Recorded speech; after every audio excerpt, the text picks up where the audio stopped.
when someone forwarded me the official statement about this, na-shocked ako talaga. Bakit ako involved? Para daw sa'yo yun, sa iyong kaalaman.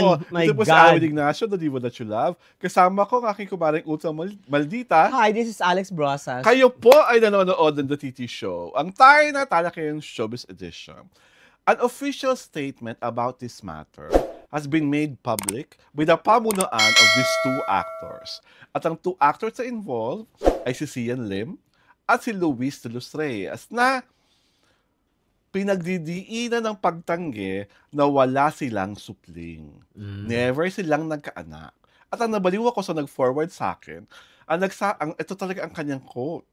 Sabi niya, si Alvin yung makakasagot ng katotohanan na yan, kung katotohanan yan o hindi. Ang sabi ko na nagpadala sa akin ng official statement, ako po ba ay otoridad sa buhay ni Ginoong Alexander Sian Lim? Para malaman ko kung siya ay may anak. Because the rumor is escalating, the Viva management is bothered, at the rumor comes from yung mga sinasabi ko lagi sa'yo, yung mga YouTube shows na wala namang... Na voice-over lang. Voice-over lang lahat. Tapos, may mga nakakaloka pa, itong latest kwento na to, naglabas na ng larawan ng sanggol. Hi? Whose baby was that? Charot! Hindi naman kanila. Whose baby was that? Kasi pinapalabas na mga naggagawa ng... anak nga daw ni Sian at ni Luis de los Reyes. So, bigla ko tuloy naisip, akala ko, the Who na sa Sian Lim. At the Who forevermore is not enough na si Luis de los Reyes. Dahil parang tayong dalawa, parang ilan-ilan lang na nakakilala sa dalawang to. Tapos, imagine mo, kailangan pang maglabas na official statement ang pamunuan nila para tuldukan ang issue na ito. Ang pinagtataka ko naman, Mare, kung talagang hindi totoo, bakit naglagablab ang apoy? Tawag dito, kasi nga, ang dami nang fake news, ngayon, peddlers, di ba? Masyadong personal ito. May baby na involved, di ba? At may nilabas pang larawan. Oo, may nilabas pang larawan. Actually, if I were them, hindi na ako maglalabas ng statement. Let it die a natural death. Demanda ka agad. Tapos ang kwento, my God. Kasi, diba kasi, you have to may picture ka. O substantiate mo in court. Oo. Diba? Sa kanya available naman yung videos sa YouTube, hindi naman nila binubura. Oo, diba? Sa tapang nila Oo, substantiate mo sa korte yon. Ganun ang dapat na hindi na uso yung nag-aano ka pa, nag-denial ka pa, idiretso mo sa korte. If you have the resources, if you have the evidence, idiretso mo sa korte, tapos, and let the court decide. Yes. Tapos ang kwento. Diba? Why issue a denial? Wala. Diretso mo na yan sa korte. Ipa-NBI mo para ma-expose kung sino yung nagkakalat niyan. O ilan yung involved na merong pumatol din na kinakalat na gano'n.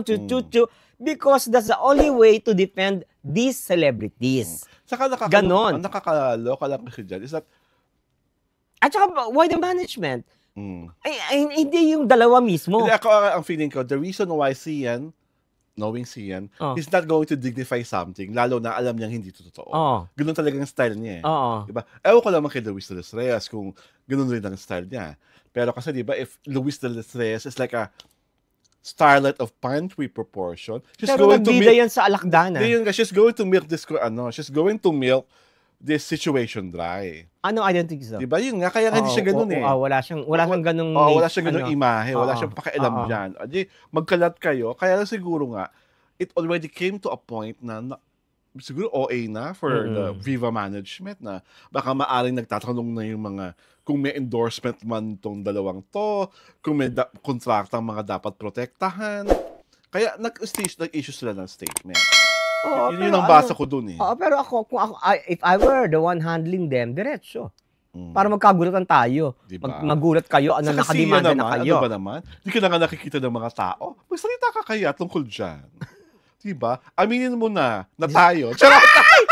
My God! Sinasabi ko na nga ba kung saan pupunta ito? My God! Ano ba yun? Once and for all, Para hindi na ako mabashers to the snow. Hindi ka ba naaawa sa akin? Every time na naglalabas ako ng larawan nating dalawa, ang bashing ko umaabot ng 1,000. Well, may bago ka ng title. Ano na? Becky sa dilim. My God! I love it! Diba? Basta sa akin lang, nalaloka lang naman kasi ako. At dun sa mga gumagawa ng mga peking kwento, kabahan kayo talaga pag sinunod nila ang payo ni Kumaring Alex ko na demandahan agad. Walang patumpik-tumpik. Oo, di ba? Why should you go around the bush? Yes. Tumbukin mo na, di ba? Oo. Total, that's what they wanted, di ba? Wala lang kami parang pakabahin na after 7 years, biglang may lalabas ng bata, akay-akay Diyos lang dalawa. Aamin na kayo kasi 7 years old na yung bata. Oh my God! Hindi ko kakayanin yon. Ay, talaga? Ano mas hindi mo kakayanin? Yung yung may akay-akay siyang bata o may akay-akay na bata si Paulo? Wait, I have to think. My God! Tinimbang ka, ngunit kulang. Diyos ko. Uy, huwag yung seryosohin to, ha? Kayo talaga. Aray ko. Ayokong mabash ng mga fans ni Kimi. Love ko ang Kim Pao. Diba? Huwag natin ipilit yung kami ni Pao na pwede pa kami siyan. Payag ako.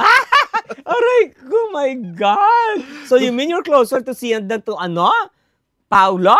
I think. I think it's the other way around. Kasi iba ang paghaplos sa Chanena. Pag nagpapapicture, iba yun eh. Oo. At may mga haplos sa hita habang ini-interview. Parang kay Sian walang ganon. Kasi kay Sian limited to chan lang eh. Hindi, kami ni Sian kasi nagyayakap kami ng mahigpit. Tapos may dumudunggol. Ay! Aray ko, my God. I was never that close to any celebrity. Diba? My God. Di ba normally, Mare, pag lalaki na magkayaka, di ba parang may space na ganon? Di ba pag kami ni Sian na magkayaka, magkaganon talaga. Ay. Ganon. So, imaginative fencing? Yun Kendo. ba yun? Aray ko! Japanese kendo. Ano ba? Nakakaloka. Basta sabi, I hope after this statement na nalabas ng Viva, tumahimik ang mga dapat tumahimik, pero knowing the mga fake news peddlers, sasabihin nila, kasi guilty. Kaya naglabas ng Wala kasi ngayon, wala ka na ba malulusot eh. Makakalusot ka lang pag aamin ka at pagkasabi ka ng totoo. Pero the moment nag-denial ka, tapos official statement pa, lalong lalagab ang apoy. Pinagtatakpan. Diba? Hindi. Kung walang doon, walang truth doon, actually it depends on kung sino yung nagpalabas, di ba? Kung ano yung is it for the views? Is it for the di ba? For, ang tawag doon, yung for traction, di ba? For kasi, in the first place, alam mo yung mga nilalabas mo. If there's some semblance of truth to it, or talagang outright lie or baloney yung nilabas mo, di ba? May ikaw lang nakakaalam nun. True. And the subject matter of your discourse or of your post, di ba? Ganun lang naman yun eh. So, if I were them, Eddie, let's dissect everything in court. Fabulous. Ay, acting moment yun. Alexander, pagkakataon mo na para bakitang mahusay kang aktor. Ako sure ako, si Luis de los Reyes, mahusay na actress. Diba? She was the alakdana, di ba? Si Sian, mahusay bang aktor? Teka muna. Sasagutin ko ako pa ba? Mahusay ba aktor ang mahal ko? Is he an actor to begin with? Clap. Na-hurt ako. Why were you hurt? You were not diba? Ano ba yun? Alam mo, trabaho lang ito, walang personalan. Charot! Nga, hindi ko naman pinapersonal. Kaya pala, my God. Well, anyhow, aliw na aliw ako talaga. Actually, if you are going to look at it, both of them are already right to have kids. Yeah. Sian can have a kid with Iris anytime, or kung sino man ang private boyfriend ni Luis de los Reyes. But pero siguro, hindi pa nga panahon, wala pa sa giya nila yung gustong magkaanak talaga sa respective partners nila. Kaya may Emmy root. Hindi pala Emmy root. Kaya may ganitong pagtanggi. And on that note again, this is Alwin Ignacio, the diva that you love. Together with me is my kumaring Ultra Maldita. Hi, this is Alex Brosas. And yes, you are watching the TT Show. Ang taray na talakayan showbiz edition.